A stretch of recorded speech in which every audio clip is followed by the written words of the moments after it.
s'en va dans les lieux secrets. Ça veut dire quoi? Que lorsque vous prenez votre nourriture, il y a une partie de la nourriture prise qui nourrit votre corps. Cela se mélange avec vos veines. Cela vous donne la force, la puissance, la fermeté. Les parties inutiles qui ne vous feront aucun bien, cela sera dégagé dans les parties secrètes. Ce serait parti.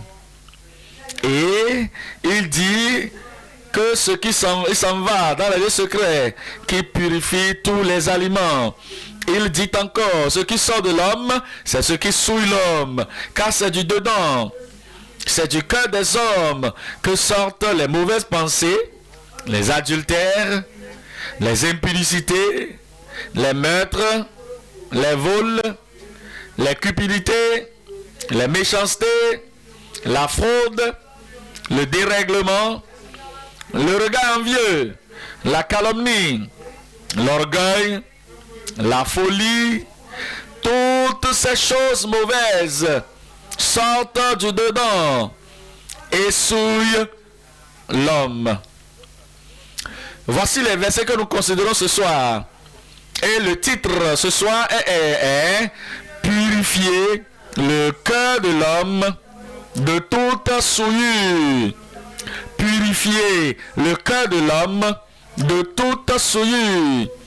La raison pour laquelle Jésus a expliqué tout ce que nous venons de lire aux disciples et aussi à nous autres, c'est afin que nous sachions le chemin sur lequel nous devons focaliser notre chrétienté, la partie sur laquelle nous devons nous accentuer. Essayer d'avoir la purification, le lavage et la liberté totale et la purification qui est spirituelle dans nos cœurs. Il ne voudrait pas que nous courions après les choses qui n'ont aucun profit et courir ici, courir là-bas, faire des lois, mettre des règles, que vous n'allez pas manger ceci, manger cela. Il dit que toutes les nourritures que nous avons sont données par le Seigneur et sont sanctifiées et mises à part pour nous afin que cela puisse profiter à notre corps. Alors nous n'allons pas sortir disant aux gens ne mangez pas ceci, ne mangez pas cela, ne touchez pas ceci, ne faites pas. Non, nous leur disons plutôt que la parole de Dieu nous a donné toutes choses disponibles pour manger. Et ces choses vont nourrir nos corps. Ces choses vont séparer les nutriments loin des déchets. Regardez 1 Timothée 4. 1 Timothée 4, le verset 1. Mais l'Esprit dit expressément que dans les derniers temps, quelques-uns abandonneront la foi pour s'attacher à des esprits séducteurs. Dans les derniers temps dans lesquels nous vivons maintenant, certains vont quitter la foi de l'évangile, et ils vont aller dans la tradition des anciens. Et dit, il va se laisser à des esprits séducteurs et à des doctrines de démons, par l'hypocrisie de faux docteurs portant la marque de la fripoussure dans leur propre conscience, prescrivant de ne pas se marier et de s'abstenir d'aliments que Dieu a créés pour qu'ils soient pris avec action de grâce par ceux qui sont fidèles et qui ont connu la vérité. Il y aurait des gens qui vont sortir juste comme les pharisiens, et ils seront en train de vous dire, de vous ordonner et faisant des prohibitions. Vous ne pouvez pas manger ceci, vous ne pouvez pas manger cela. Verset 4. Car tout ce que Dieu a créé est bon. Tout ce que Dieu a créé est bon. L'ancienne alliance est détruite. L'ancienne alliance est abolie. Animal impur, animal pur, ce qu'il faut manger, ce qu'il faut pas manger, c'est aboli. Mais les pharisiens continuaient toujours de s'attacher à cela, et ils sont allés au-delà. Non seulement les choses qui sont permises à être mangées, mais la façon dont ils lavent leurs mains. La méthode de lavage des mains. La religion de la pensée de lavage des mains. Ce que Jésus est en train de dire, tout cela est passé. C'est ce qui sort de votre bouche, sortant de votre cœur, qui compte maintenant. Regardez le verset 4. Car tout ce que Dieu a créé est bon. Et rien ne doit être rejeté, pourvu qu'on le prenne avec action de grâce. Pourvu qu'on le prenne avec action de grâce. Parce que tout est sanctifié par la parole de Dieu et par la prière. La parole de Dieu sanctifie. C'est sanctifié. C'est profitable pour vous. Ça va nourrir votre corps. Quand vous recevez cela de la part du Seigneur avec la prière. Mais les disciples en réalité n'avaient pas compris toutes les choses que Jésus avait dites dans ce domaine. Alors ils sont venus pour poser des questions. C'est bon de poser des questions profitables, des questions dignes, des questions scripturaires, des questions de clairvoyance ou de compréhension qui vont vous donner d'avoir une exposition plus riche dans la parole du Seigneur. Et c'est ce que Dieu est en train de nous montrer dans ces versets que nous considérons: purifier le cœur de l'homme de toute souillure. Nous allons considérer 3 parties. Numéro 1, confirmer son enseignement pour développer ses serviteurs transformés. Les disciples sont les serviteurs de Christ. Et volontairement, ils l'ont suivi. De tout leur cœur, ils l'ont suivi. De façon volontaire, ils l'ont suivi. Avec douceur, ils l'ont suivi. Ils voulaient savoir, ils voulaient comprendre, ils voulaient apprendre qu'ils étaient enseignables. Et ces serviteurs enseignables étaient transformés. Et vous aurez la confirmation de son enseignement pour les développer, ces serviteurs transformés. Point numéro 2, clarifier les transgressions qui souillent les âmes pécheresses. Il y a des âmes qui pêchent, qui transgressent, et ils ne savent pas, elles ne savent pas. Ils pensent qu'ils ont gardé la tradition des anciens et des juifs, que tout ira bien. Mais la clarification serait donnée sur les transgressions qui souillent les âmes transgresseuses ou les âmes pécheresses. Le point numéro 2 alors, clarifier les transgressions qui souillent les âmes pécheresses. Point numéro 3, la purification en vue de la transformation. La raison pour laquelle Jésus nous transforme, nous purifie, c'est pour la transformation, pour la transfiguration, cela, si vous voulez. Nous rendre plus neufs, nous purgeant, nous sauvant, nous purifiant, lavant nos corps, en enlevant toutes sortes d'impuretés loin de nos vies. La purification en vue de la transformation pour déclarer le vrai salut.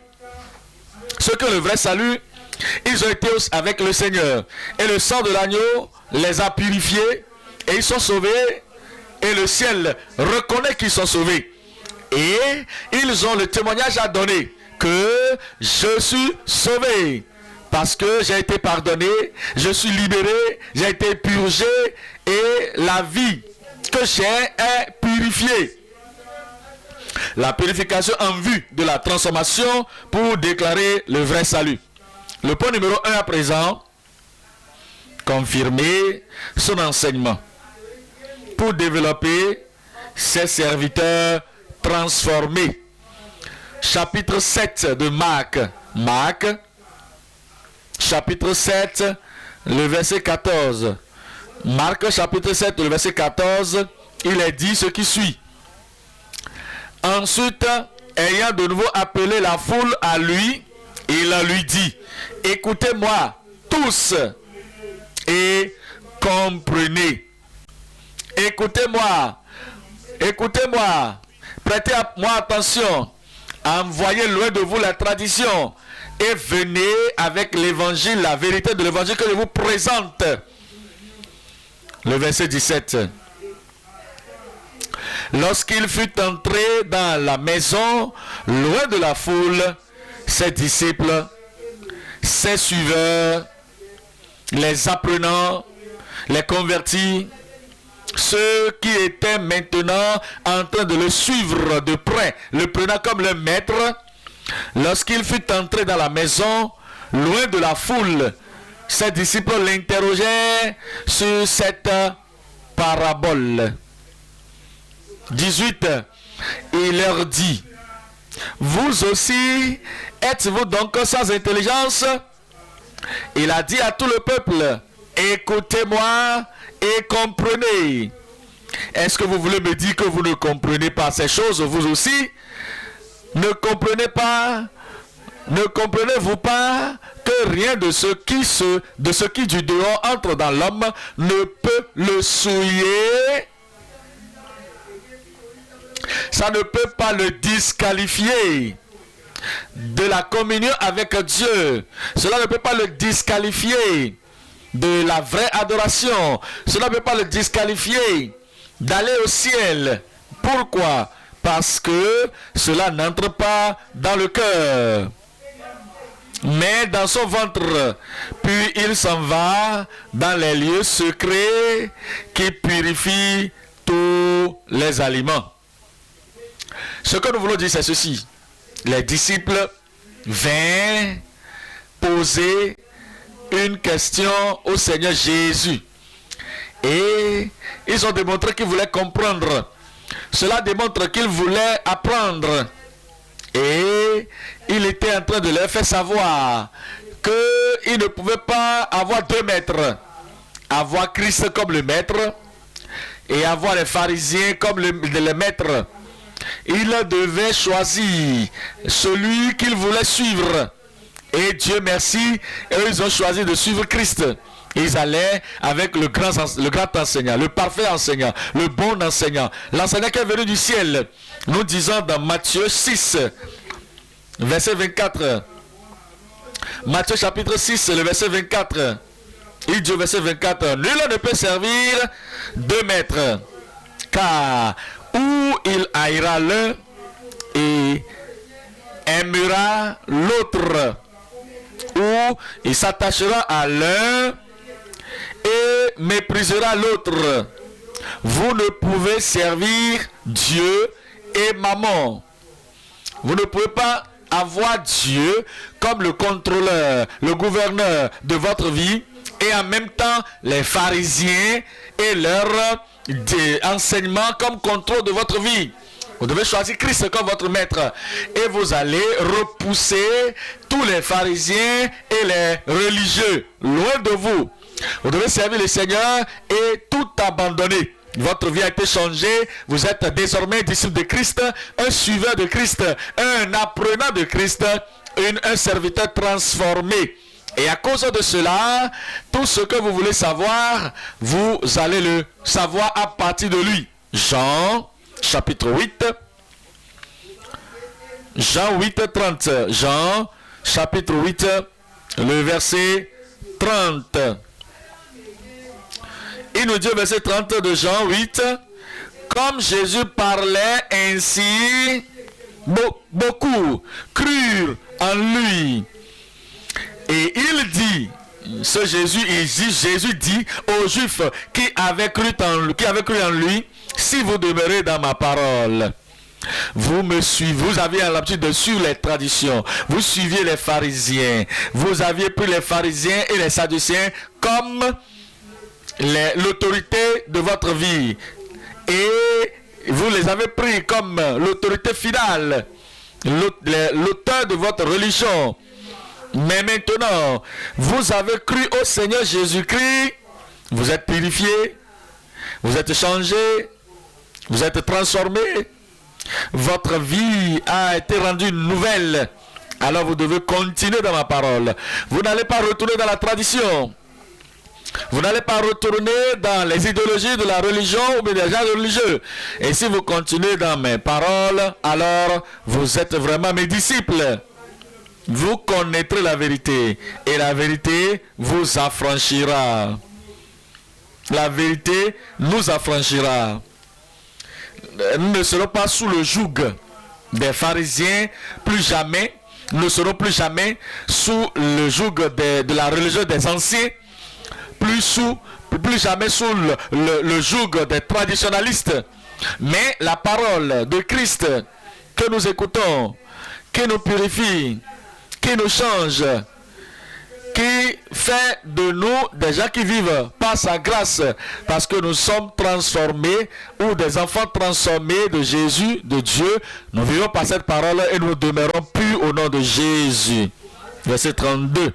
Vous connaîtrez la vérité et la vérité vous affranchira. Verset 36. Si donc le Fils vous affranchit, vous serez réellement libre. Le Seigneur vous rendra parfaitement libre, parfaitement pur au nom de Jésus.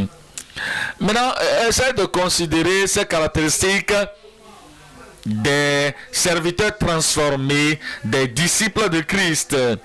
Quelque chose a été dit. Ils ont reçu quelque chose de Christ. Ou ils ont reçu quelque chose de représentant de Christ. Et ils n'ont pas compris ce que cela disait. Maintenant, qu'est-ce qu'ils ont fait? Ils sont venus pour poser la question. Ils sont venus pour s'assurer. Ils sont venus pour comprendre auprès de lui la vérité. Regardez Matthieu. Matthieu 13. 36. Matthieu chapitre 13, le verset 36. Alors, il envoya la foule, Jésus, il renvoya la foule et entra dans la maison. Regardez ce qui suit. Ses disciples s'approchaient de lui et dit, explique-nous la parabole de l'ivraie du champ. Si vous écoutez quelque chose que vous n'avez pas compris, c'est comme si vous n'avez pas entendu. Vous avez entendu à propos du royaume et vous n'avez pas compris. C'est comme si vous n'avez rien entendu. Vous avez entendu parler de comment aller au ciel. Vous n'avez pas compris. C'est comme si vous n'avez jamais entendu ça. Vous allez à l'église et vous avez l'écriture qui a été lue pour vous et vous n'avez pas compris. C'est comme si vous êtes venu perdre votre temps. Vous n'avez pas compris, vous n'avez pas entendu. Ils ont entendu les paroles de Jésus-Christ et ils étaient des apprenants. Ils étaient des disciples. Ils étaient des serviteurs transformés. Ils étaient des gens qui avaient leurs pensées fixées, voulant aller au ciel. Non seulement écouter, mais entendre et comprendre. Voilà, ils étaient venus pour lui demander l'explication de la parabole de l'ivraie de champ.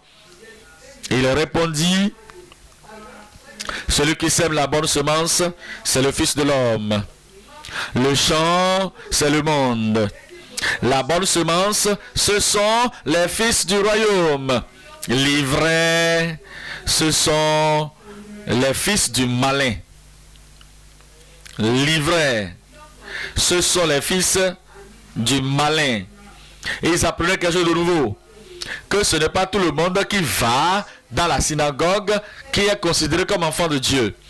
Ce n'est pas tous ceux qui traversent le chemin ou la porte d'une église qui sont des enfants de Dieu. Que les enfants de Dieu, il y en a, et il y a également des enfants du malin. L'ennemi qui l'a semé, c'est le diable. La moisson, c'est la fin du monde. Les moissonneurs, ce sont les anges.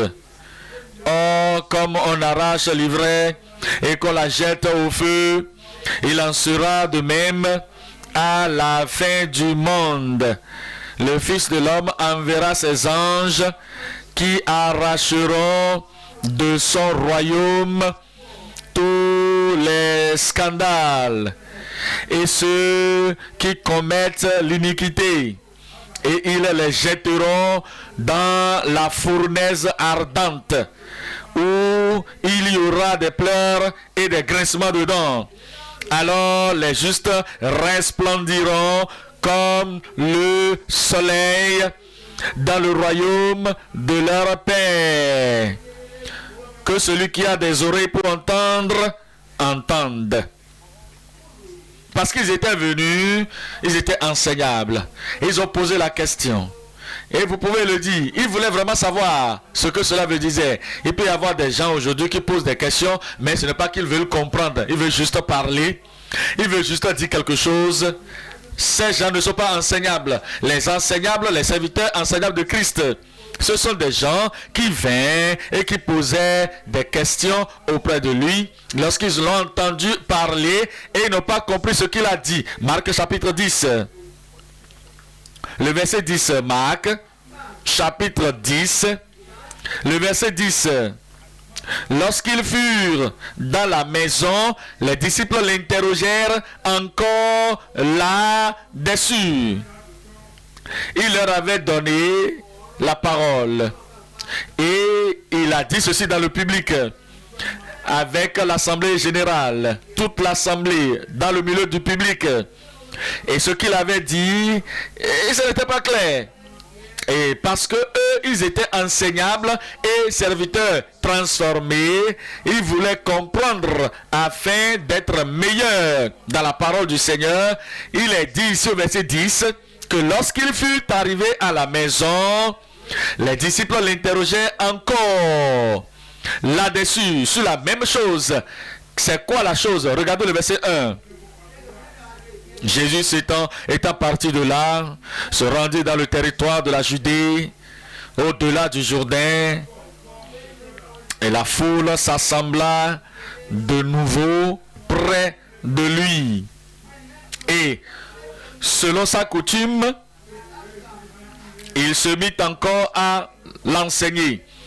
Les pharisiens l'abordèrent et pour l'éprouver, lui demandèrent s'il est permis à un homme de répudier sa femme, voulant le tenter. Il leur répondit, que vous a prescrit Moïse? Moïse, dit-il, a permis d'écrire une lettre de divorce et de répudier la femme. Et Jésus leur dit, c'est à cause de la dureté de votre cœur que Moïse vous a donné ce précepte. Mais au commencement de la création de Dieu, fit l'homme et la femme. C'est pourquoi l'homme quittera son père et sa mère et s'attachera à sa femme, et les deux deviendront une seule chair. Ainsi, ils ne sont plus deux, mais ils sont une seule chair. Que l'homme, donc, ne sépare pas ce que Dieu a joint. Ça, c'est la fête, ça. Ça, c'est la parole. Ça, c'est l'enseignement qui a été donné. Ça, c'est l'instruction qu'il avait révélée. Et c'est pourquoi, au verset 10, les disciples étaient confus. Ils n'ont pas bien compris. Et toutes les fois qu'ils ne comprenaient pas quelque chose, ils avaient pris l'habitude de venir poser la question, afin que cela soit clarifié et confirmé pour eux. Verset 10. Lorsqu'ils furent dans la maison, les disciples l'interrogeaient encore là-dessus. Il leur dit, celui qui répudie sa femme et qui en épouse une autre commet un adultère à son égard. Et si une femme quitte son mari et en épouse un autre, elle commet un adultère. Alors vous comprenez que les disciples étaient venus, ils voulaient comprendre. Dans Jean chapitre 3. Jean chapitre 3. Le verset 7, nous voulons lire. Jean chapitre 3, le verset 7. Ne t'étonne pas que je t'ai dit, il faut que vous naissiez de nouveau. Le vent souffle où il veut, et tu en entends le bruit. Mais tu ne sais d'où il vient, ni où il va. Il en est ainsi de tout homme qui est né de l'esprit. Nicodème avait entendu, n'avait pas compris. Et lorsque vous écoutez quelque chose à propos de la nouvelle naissance, vous n'avez pas compris. C'est comme si vous n'avez jamais entendu parler de ça. Vous avez entendu parler de quelque chose à propos de salut. Vous n'avez pas compris, c'est comme vous n'avez pas entendu. Vous avez entendu quelque chose à propos de la réconciliation avec Dieu et vous n'avez pas compris. C'est comme si vous n'avez jamais entendu. Et ainsi, le verset 9, Nicodème lui dit, comment cela peut-il se faire? Je n'ai pas compris. J'ai besoin d'explications. Si nous voulons être transformés, si nous voulons être des gens enseignables, tout ce que nous entendons, que nous n'avons pas compris, nous devons poser des questions. Et l'explication qui va suivre va nous conduire dans la compréhension. Dans le verset 10, Jésus lui répondit, tu es le docteur d'Israël et tu ne sais pas ces choses. Et tu es maître, un enseignant, un docteur, un dirigeant, un recteur, on peut le dire, directeur dans la synagogue, dans le Sanhédrin. Tu fais partie et tu ne comprends pas ces choses. Verset 14. Comme Moïse éleva le serpent dans le désert, il faut de même que le Fils de l'homme soit élevé, afin que quiconque croit en lui ait la vie éternelle. Jésus-Christ est allé dans l'Ancien Testament et il a pris une histoire de l'élévation de serpent d'un rein. Et tout le monde qui venait voir ce serpent était complètement guéri. Il a transposé cela dans la compréhension des choses spirituelles. Nicodème devait comprendre le verset 16, car Dieu a tant aimé le monde qu'il a donné son Fils unique, afin que quiconque croit en lui ne périsse point, mais qu'il ait la vie. Qu'il ait quoi? Vous allez avoir quoi? La vie éternelle. La vie éternelle. Et c'est pour nous au nom de Jésus. Actes des Apôtres chapitre 8. Vous écoutez quelque chose à propos de l'évangile que vous n'avez pas compris? Vous devez poser des questions. Ne vous taisez pas, vous pressez et dites, ok, j'ai entendu, mais est-ce que tu as compris? Si tu n'as pas compris, prends du temps et pose des questions. Lis ça encore, regarde ça encore, jusqu'à ce que tu comprennes. Et ce que vous comprenez, priez sur ça, afin que cela puisse pénétrer votre cœur, et que cela vous transforme le cœur, et que cela vous donne d'avoir le salut, la vie éternelle. Chapitre 8 de Actes, le verset 30. Actes chapitre 4, le verset 30. Philippe accourut et entendit l'Éthiopien qui lisait le prophète Ésaïe. Il lui dit, comprends-tu ce que tu lis? Comprends-tu ce que tu lis? As-tu compris ce que tu as lu? As-tu compris ce que tu as entendu? As-tu compris ce que tu as appris? La compréhension est primordiale. Et cela va quitter le cerveau pour le cœur. Parce que vous avez compris. Le verset 31, il répondit, comment le pourrais-je si quelqu'un ne me guide? Et il invita Philippe à monter et s'asseoir avec lui. Le passage de l'écriture qu'il lisait était celui-ci. Il a été mené comme une brebis à la boucherie, et comme un agneau muet devant celui qui le tond. Il n'a point ouvert la bouche. Dans son humiliation, son jugement a été levé. Et sa postérité qui la dépeindra, car sa vie a été retranchée de la terre. L'eunuque dit à Philippe, je te pose la question maintenant, illumine-moi là.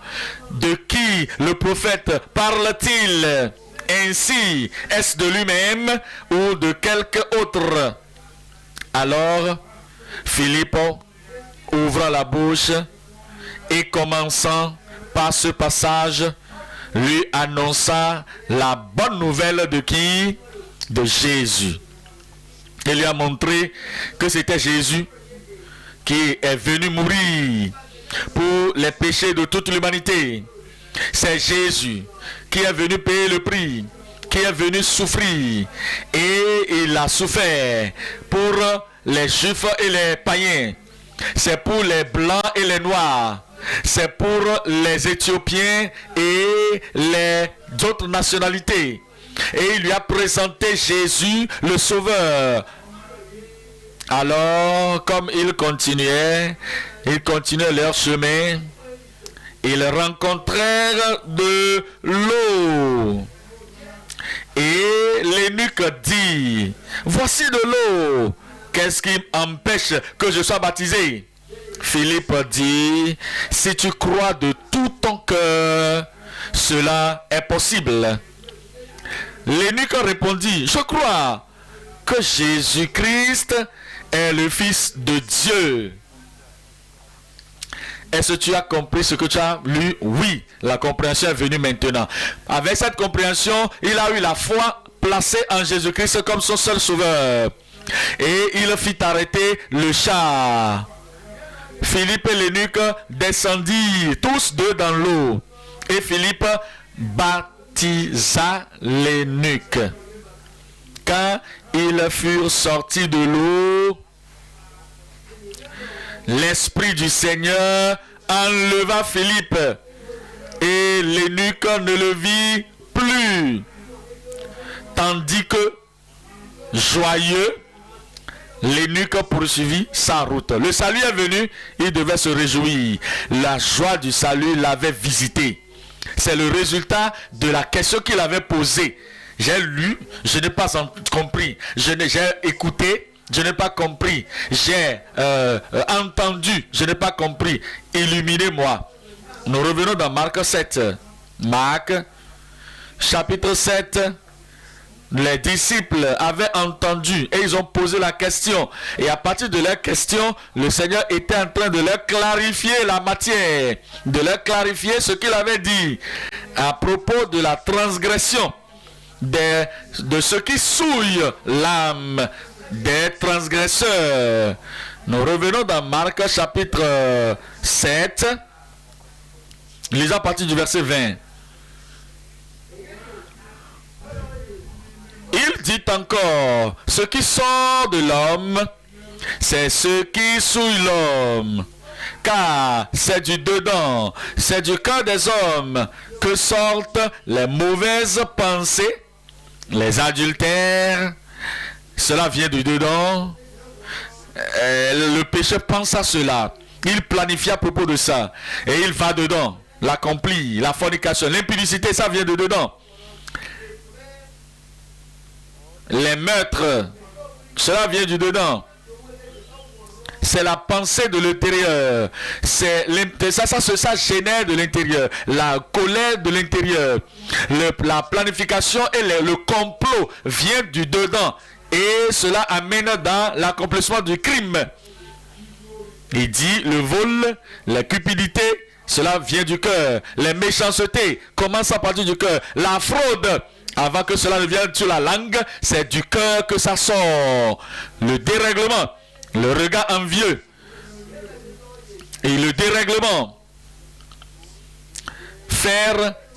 Rentrer dans l'excès.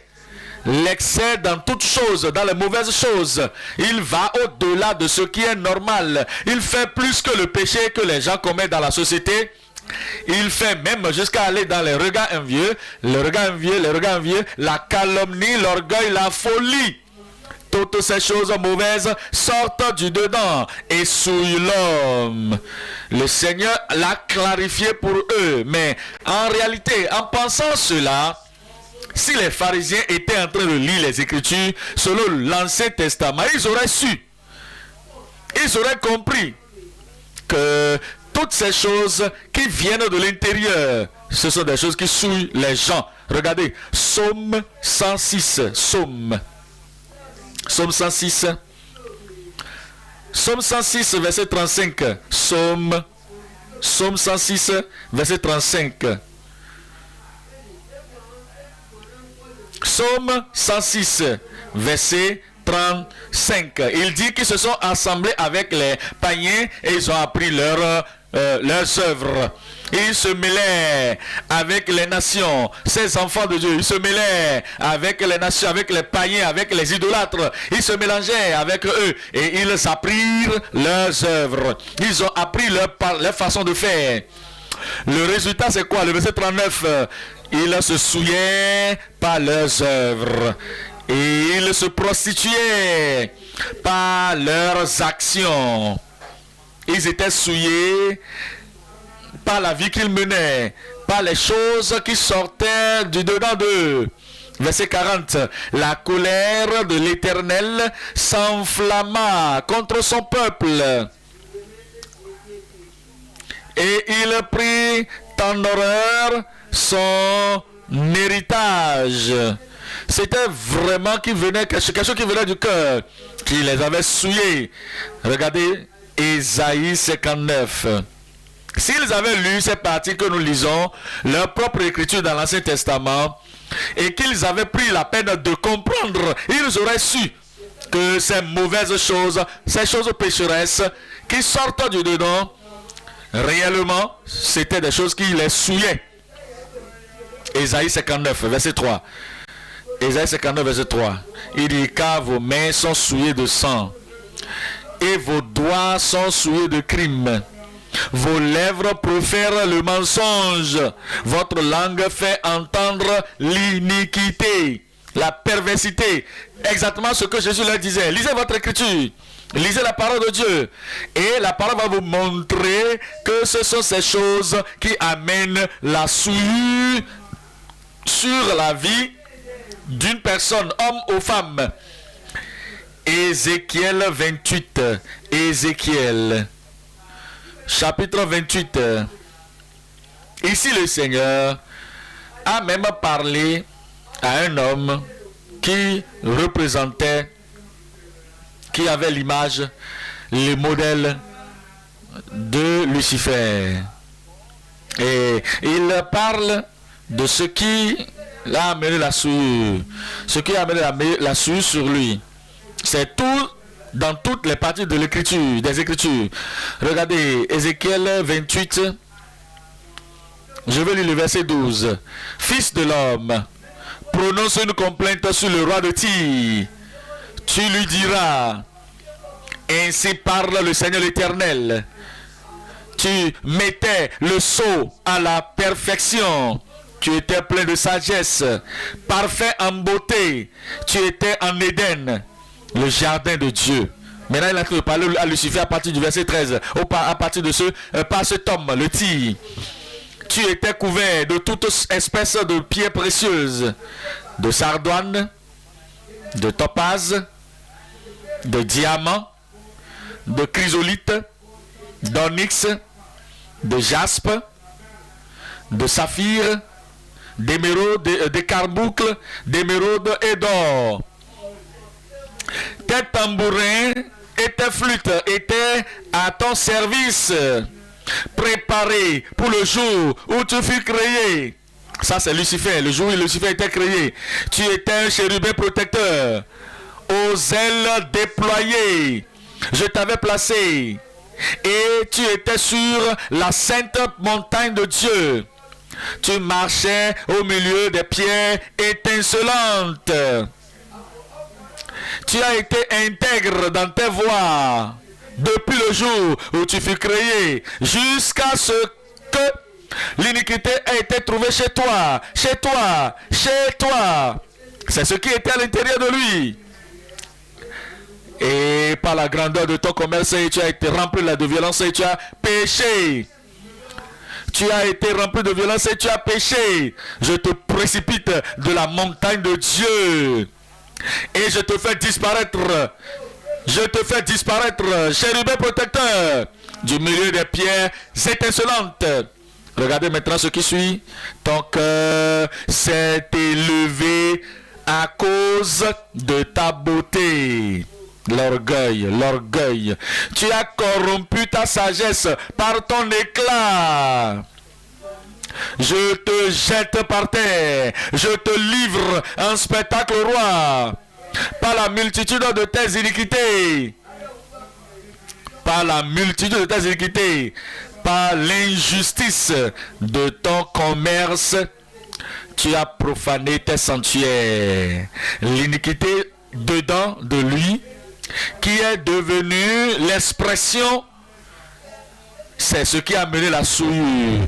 Et c'est ce que Jésus essayait de dire. Ce n'est pas la nourriture que vous mangez. Ce n'est pas l'eau que vous buvez. Et ce n'est rien que vous mettez dans votre bouche pour mâcher qui va rentrer dans le ventre. Et ce n'est pas ça qui va vous souiller devant Dieu. C'est ce qui sort de vous. Et il a commencé par énumérer les choses qui souillent l'homme. Romains 1. Romains chapitre 1, le verset 28. Les choses qui souillent.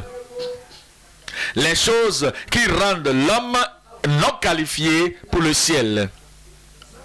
les choses qui démontrent que l'homme n'est pas encore sauvé, n'est pas encore purifié, et qu'il a besoin de venir au Seigneur pour la purification, pour sortir de cette souillure. Romains 1 verset 28, comme ils ne se sont pas souciés de connaître Dieu, Dieu les a livrés à leur sens réprouvé. Ils ont une pensée réprouvée, une pensée désobéissante, une pensée qui est souillée, un sens qui est prolongé pour faire le mal. Et à cause de cela, Dieu les a livrés, il les a laissés abandonnés pour commettre des choses indignes, étant remplis de toute espèce d'injustice, de méchanceté. Vous voyez, dans la parole de Dieu, il y a l'unité. Les propos que Jésus a tenus de l'autre côté, c'est la même chose que l'apôtre dit ici par l'esprit. Et il dit qu'il était rempli de toute espèce d'injustice, de méchanceté, de cupidité, de malice, plein d'envie, de meurtre, de querelle, des arguments contre la parole de Dieu, de ruse, de malignité, rapporteur, médisant, impie, arrogant, hautain, fanfaron, ingénieux au mal, rebelles à leurs parents, dépourvus d'intelligence, de loyauté, d'affection naturelle, de miséricorde.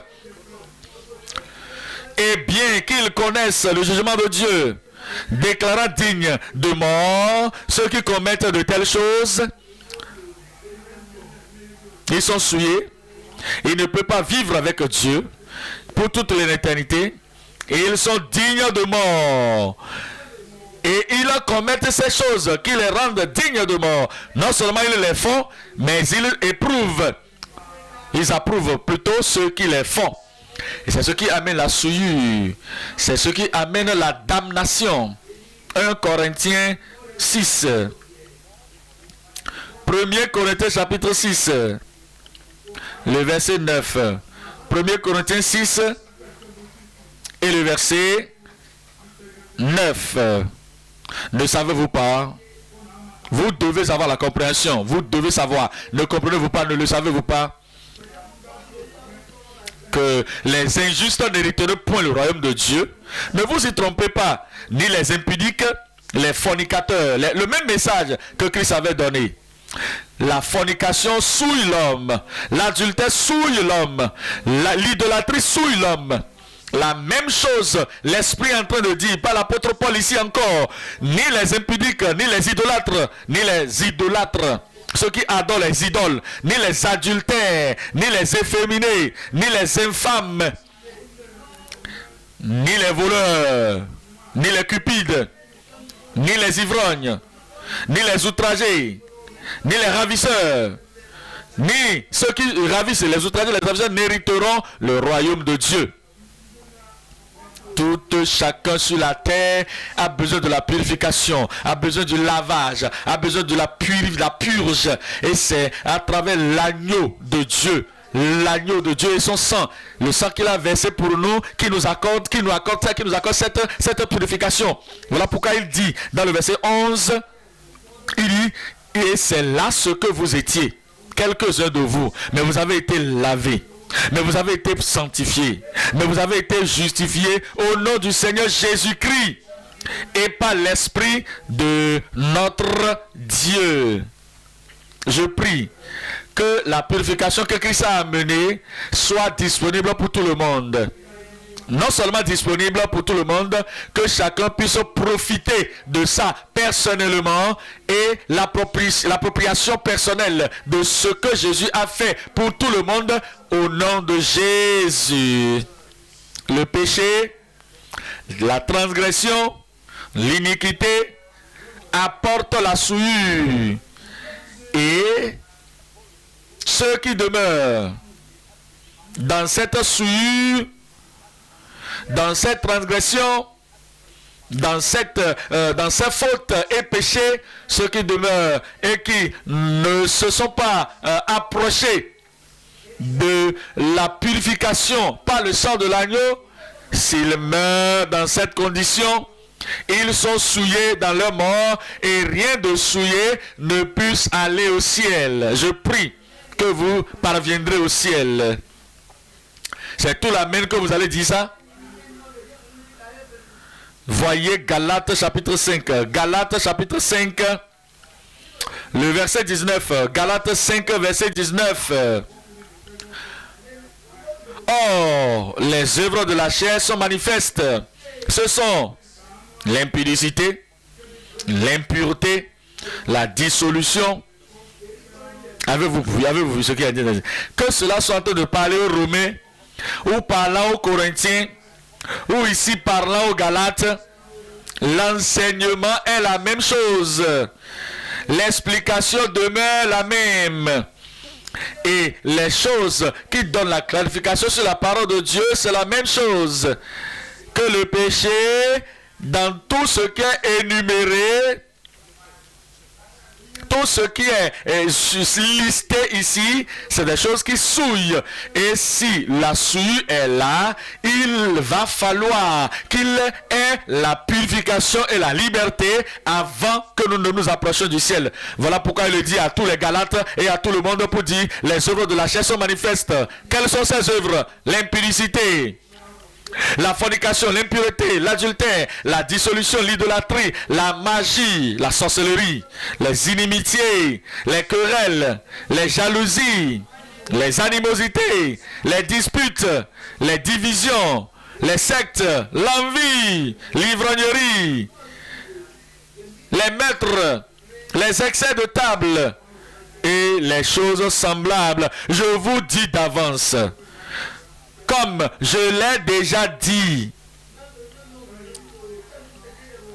que ceux qui commettent de telles choses n'hériteront point le royaume de Dieu. Il n'y a pas de nouvelle doctrine. C'est la même doctrine que de Christ. On verra maintenant dans Jude.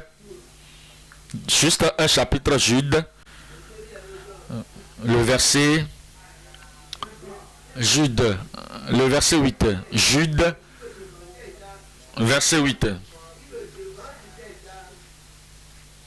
Malgré cela, ces hommes aussi, entraînés par leur rêverie, souillent pareillement leur chair, méprisent l'autorité et injurient les gloires. Venez maintenant dans le verset 13.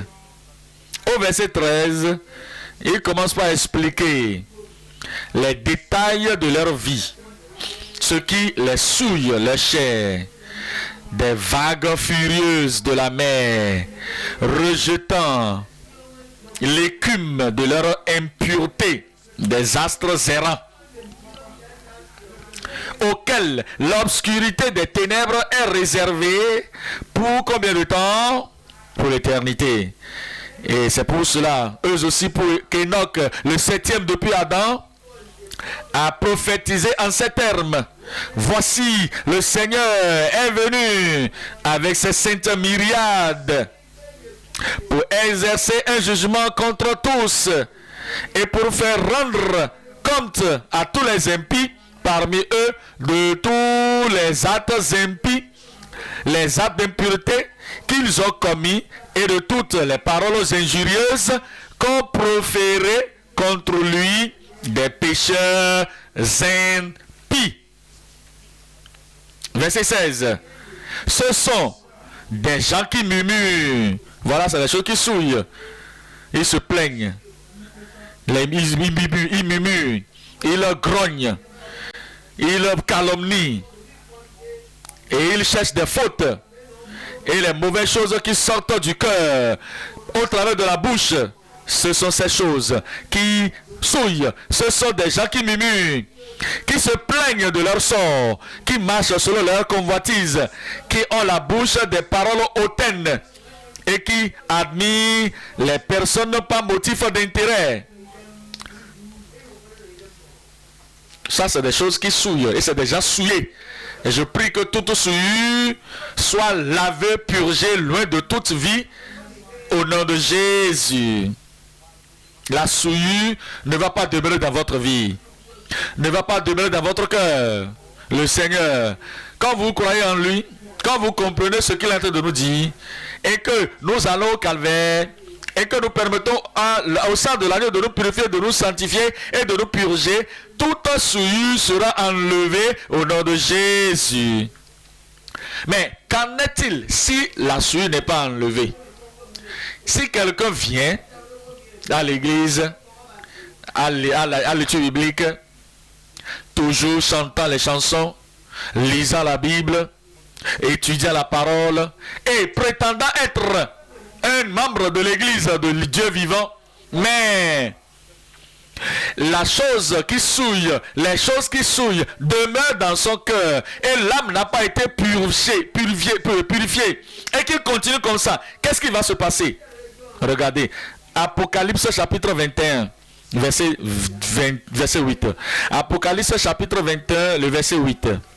Mais pour les lâches, les incrédules, les abominables, les meurtriers, les impudiques, les enchanteurs. Les impudiques, les impudiques, ce sont les adultères, les fornicateurs, les enchanteurs, les idolâtres et tous les menteurs.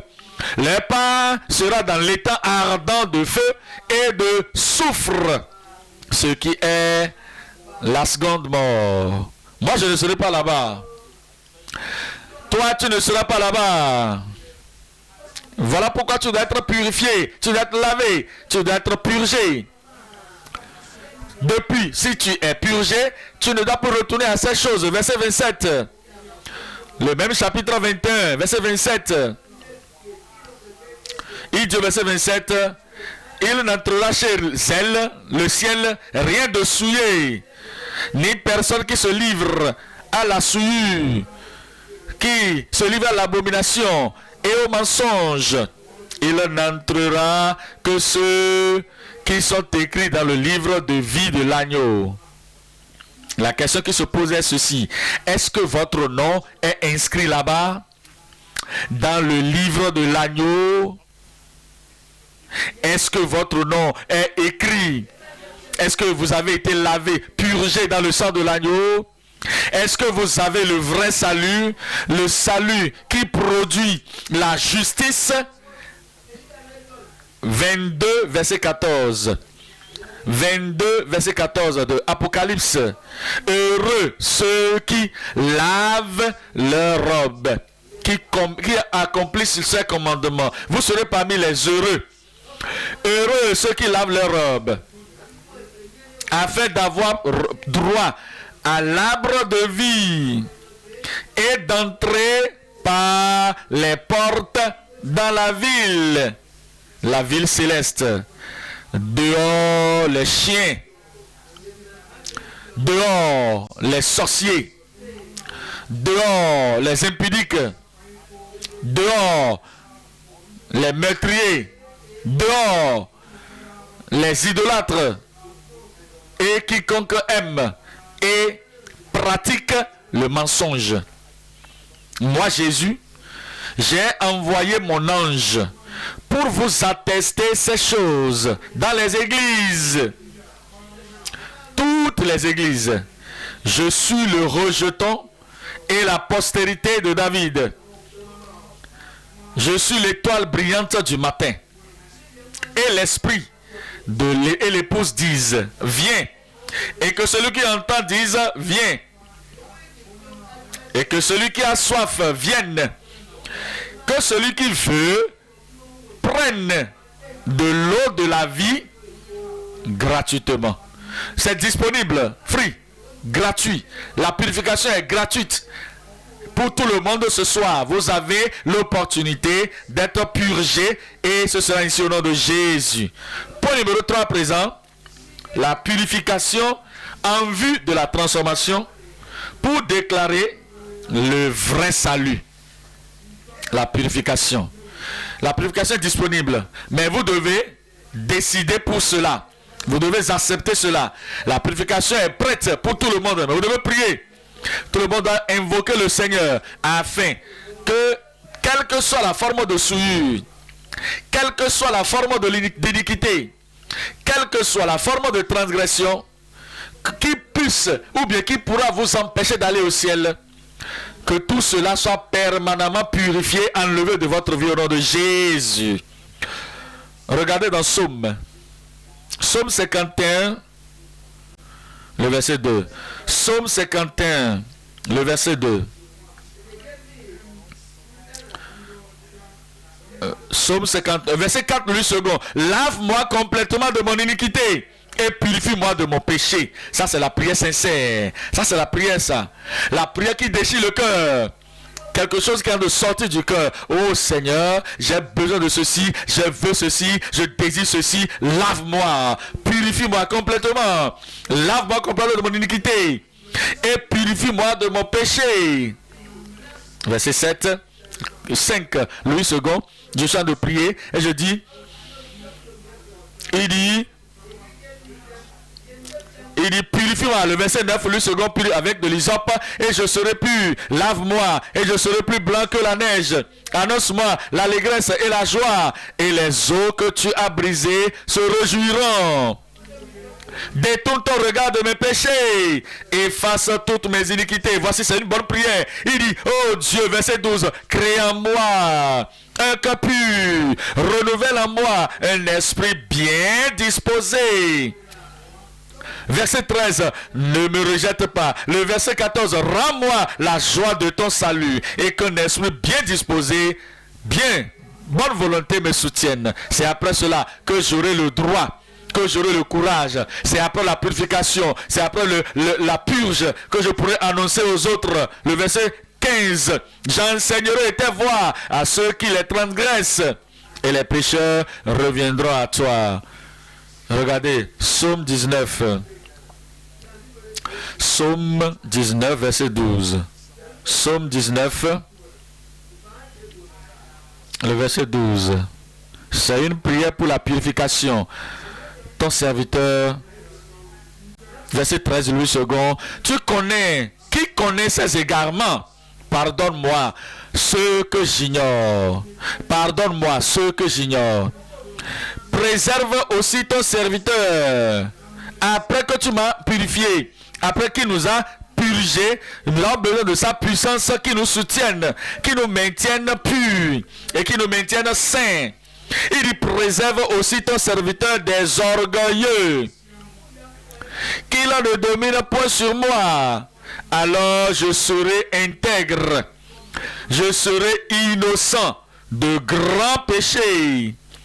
Alors Seigneur, s'il te plaît, reçois favorablement les paroles de ma bouche et les sentiments de mon cœur. Ô Éternel, mon rocher et mon libérateur.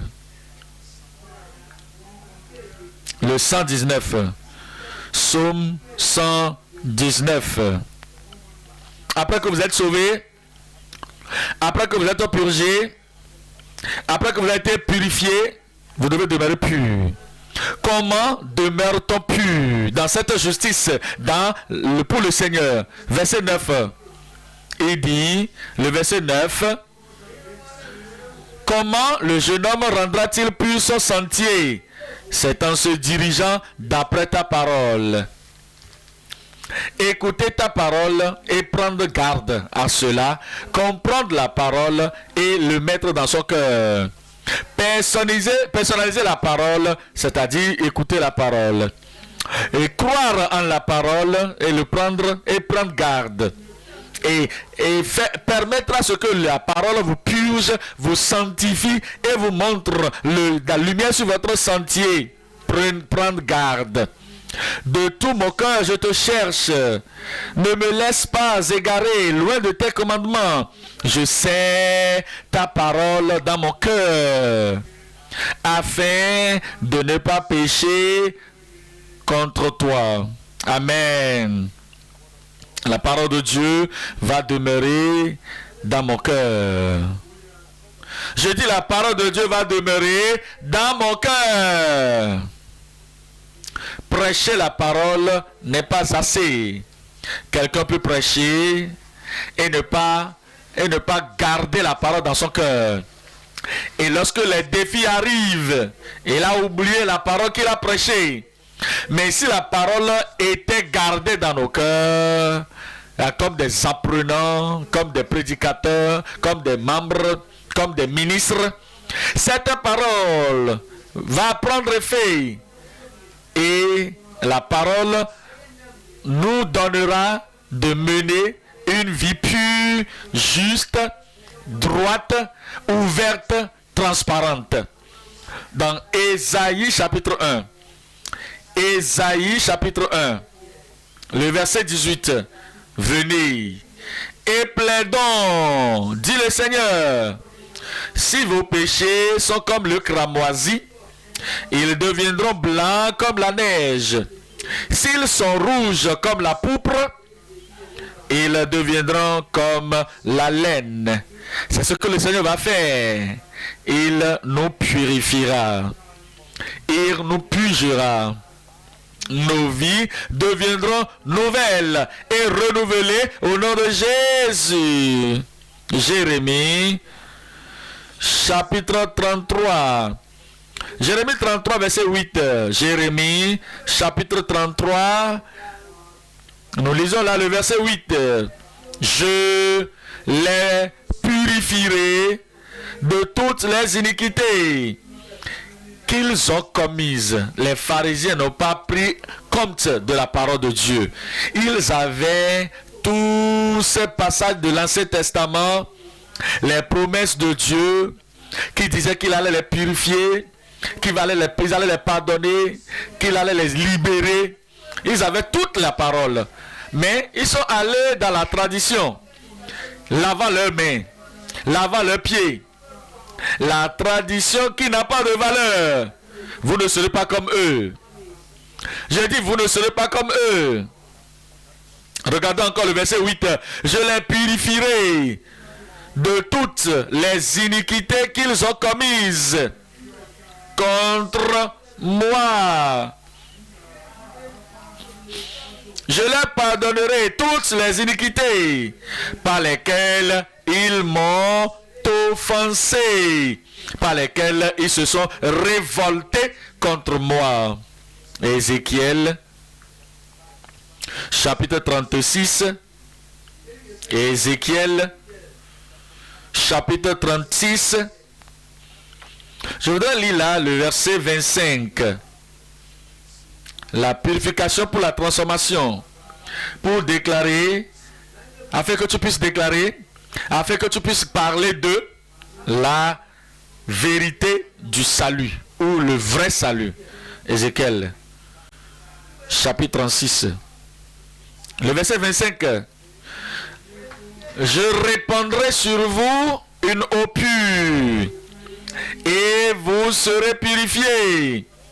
Ici, c'est le Dieu Tout-Puissant qui est en train de dire, c'est ma parole, c'est mon œuvre, l'œuvre de la grâce, que je le ferai et je promets de le faire pour tout le monde. Je le ferai pour tous ceux qui viendront, tous ceux qui vont demander, tous ceux qui vont confesser et vont abandonner et rechercher ma face. Alors, je répandrai sur vous une eau pure et vous serez purifiés. Je vous purifierai de toutes vos souillures. Combien de souillures? Je dis, purifierez de tout, combien de souillures? Toutes vos souillures et de toutes vos idoles. Regardez ce qui suit. Je vous purifierai. C'est là une promesse. Bien que les pharisiens ne prenaient pas aux traditions, qu'ils mettaient ça dans leurs mains, qu'ils n'allaient pas vers Dieu pour la prière et qu'ils demeuraient dans leur péché.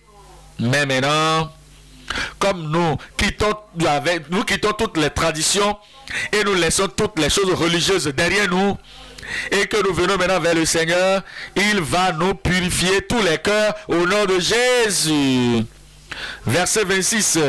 Je vous donnerai un cœur nouveau et je mettrai en vous un esprit nouveau.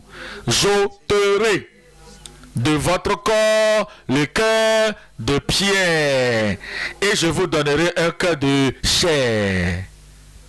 Est-ce que quelqu'un a dit amen là maintenant? Verset 37. La dernière partie du verset 37.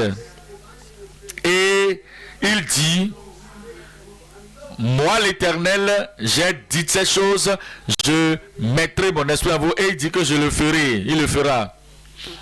Il vous rendra aussi pur comme vous devez être dans votre cœur, dans votre pensée, dans votre esprit, dans votre intellect, dans votre sens, dans vos actions, dans votre vie. Il vous rendra aussi pur que vous ne pouvez l'être au nom de Jésus. Verset 37, il dit, verset 37,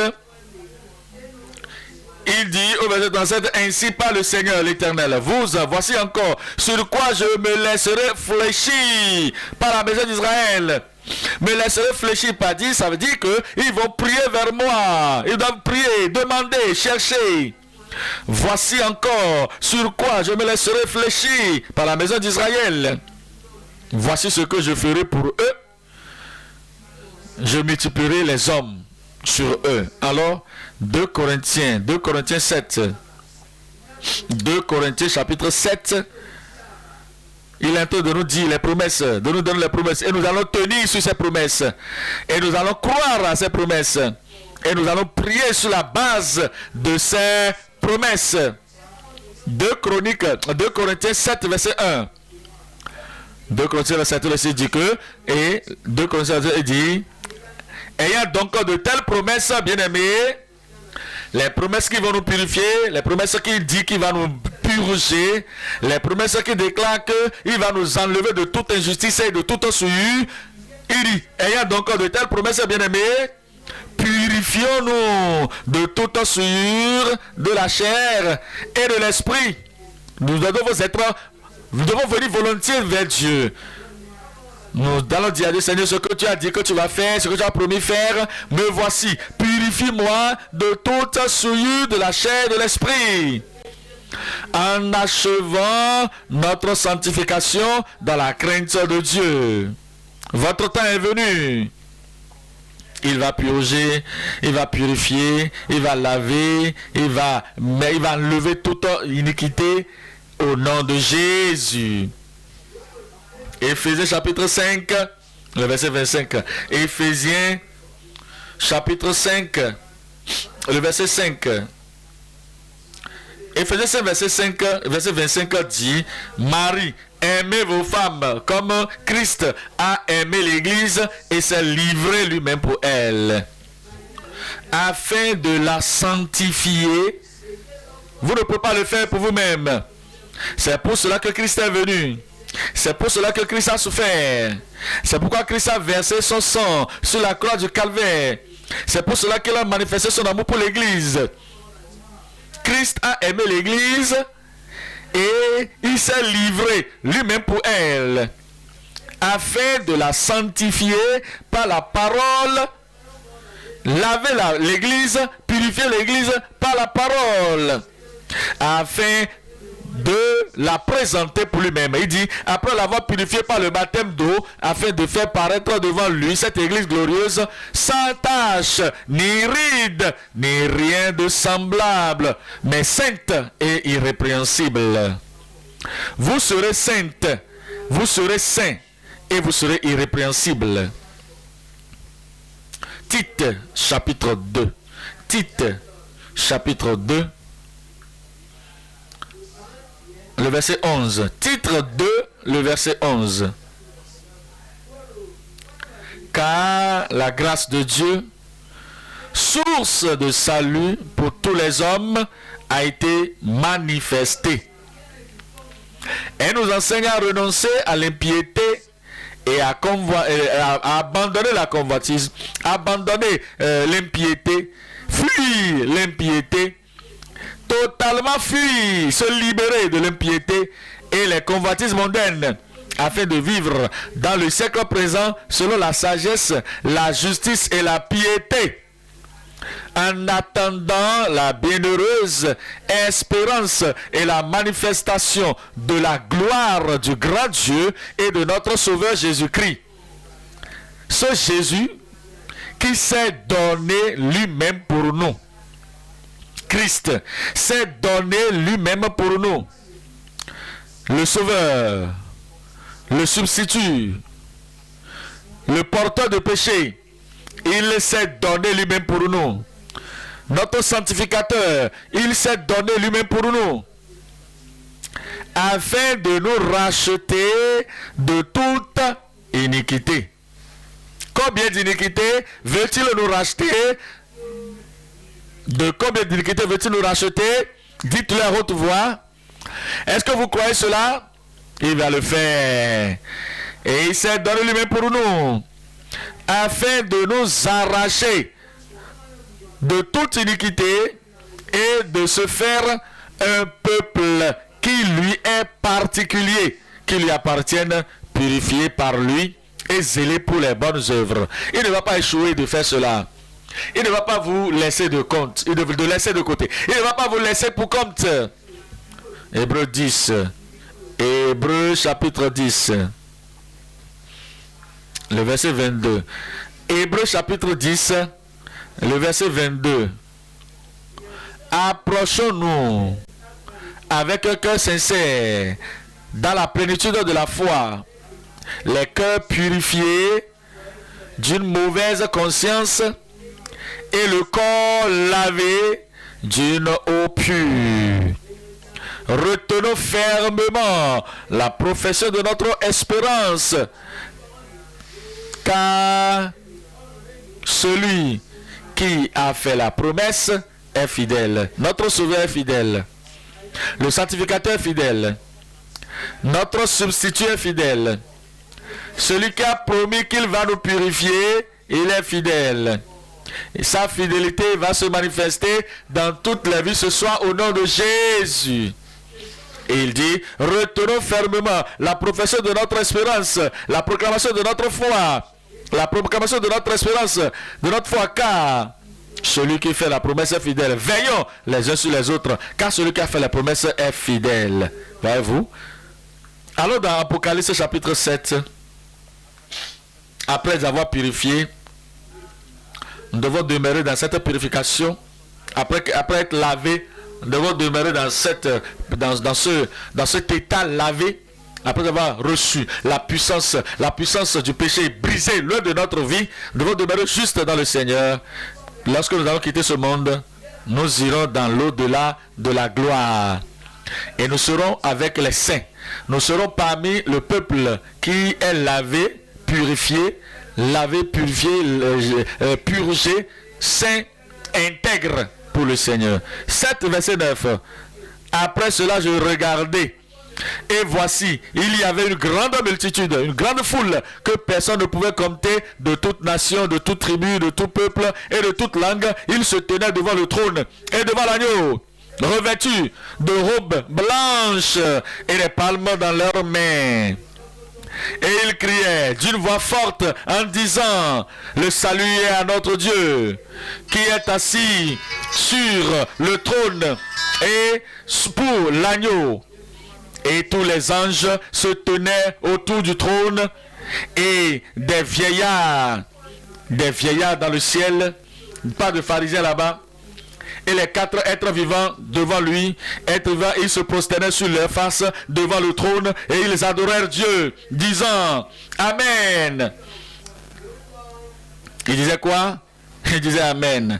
Et il dit en disant Amen. Il disait, adorer Dieu en disant Amen. La louange, la gloire, la sagesse, l'action de grâce, honneur, puissance et la force soit à notre Dieu au siècle des siècles. Amen. Et l'un des vieillards prit la parole et me dit, ceux qui sont revêtus de robes blanches, qui sont-ils? Et d'où sont-ils venus? Et je lui dis, mon Seigneur, tu le sais.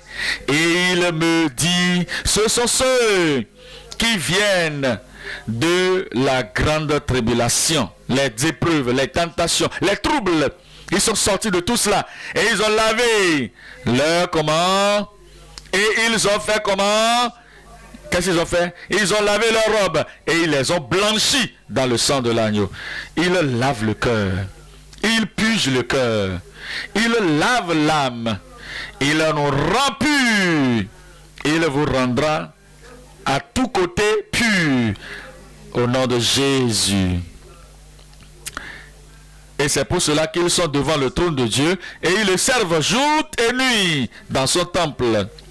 Celui qui est assis sur le trône dressera sa tente sur eux. Ils n'auront plus faim. Je serai là-bas. Et ils n'auront plus soif. Je serai là-bas.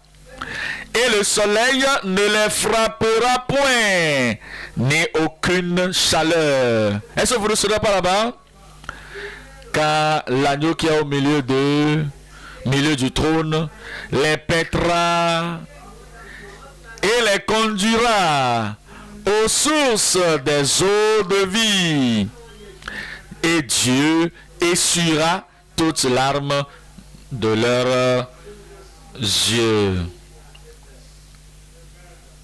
Si vous avez lavé les péchés, il va essuyer les larmes de vos yeux. Lorsque les saints marcheront au ciel, vous serez au milieu d'eux. Je serai parmi eux. Nous devons lui permettre de nous purger, de nous laver de toute iniquité, de tout péché, de toute souillure. Pourquoi? Parce que c'est sur cette seule condition que nous serons en mesure d'aller au ciel. Apocalypse chapitre 19. Le 19 de Apocalypse, le verset 6. Et j'entendis, comme une voix d'une foule nombreuse, comme un bruit de grosses eaux, comme un bruit de fort tonnerre, disant Alléluia, car le Seigneur, notre Dieu Tout-Puissant, est entré dans son règne. Réjouissons-nous et soyons dans l'allégresse et donnons-lui gloire, car les noces de l'agneau sont venues et son épouse s'est préparée. Vous serez prêts. Et il lui a été donné de se revêtir d'un fin lin éclatant. Car le fin lin, couvert par le fin lin, lavé par le fin lin, lavé dans le sang de l'agneau. Car le fin lin, ce sont les œuvres justes des saints. Il vous rendra juste. Et il me dit, écris, heureux ceux qui sont appelés au festin des noces de l'agneau. Et il me dit, ces paroles sont les véritables paroles de Dieu. Verset 14. Et le verset 14, bien sûr, il dit au verset 14 que les armées qui sont dans le ciel se le suivaient sur les chevaux blancs revêtus d'un fin lin blanc et pur. Revêtus d'un fin lin blanc pur. Il regarde à tous les cœurs, il connaît tous les cœurs et il veut que tous les cœurs soient purgés et purifiés. Et que toute chose qui souille sortant du cœur de l'homme, il voudrait que nous présentons tout à l'Éternel et que nous soyons vraiment sûrs. Ne dites pas que je suis sauvé, je suis né de nouveau, je suis enfant de Dieu, je suis ci, je suis ça. Ne parlez pas comme ça maintenant. Allons devant Dieu et faisons tout pour qu'il n'y ait pas de doute, d'ombre de doute dans votre cœur, que le sang de Jésus qui lave et qui purifie comme la neige a été appliqué à votre vie. Parce que quiconque invoquera le nom du Seigneur, il recevra une réponse positive au nom de Jésus.